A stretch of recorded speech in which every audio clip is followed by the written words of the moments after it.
72 kilo.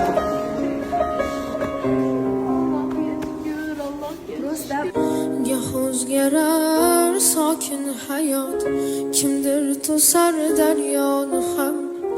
Azizlar, Hadichaxon haqida xushxabar bor. Bilasizlar, kuni kecha operatsiya bo'lgan. Hozir izolyatsiya xonada, ahvoli yaxshi. Hadichaxonda operatsiya qilgan doktorlarning aytishiga qaraganda, o'simtani 95% olib tashalgan. Endi esa qolgan 5% o'simta nur yordamida butunlay tak-tugi bilan yo'qolib ketar ekan. Hozir shuni ustida ishlashyapti ekan. Azizlar, juda ham muhim xushxabar bo'ldi biz uchun.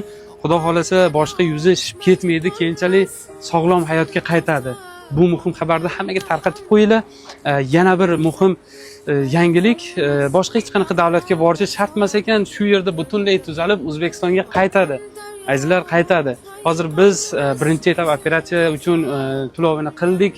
Xudo xolasa ahvoli yaxshilansa, qachonlardir shu yerda yuzi tiklanadi, protez ko'z qo'yiladi, sog'lom hayotga qaytadi. Hammadan Alloh rozi bo'lsin azizlar. Keyingi videolarda kutinglar. To'xtatiladi inshaalloh. Butunlay bu o'simta Hadichaxonni tanasidan, butun vujudidan yo'q bo'lib ketilishi uchun imkoniyat borligini eshitib, butun hamma duolar uchilganligini his qildim. Oqqan daryo oqmay qolmas, butkul to'xtab qolganda ham yoqqan go'zal yoqmay qolmas.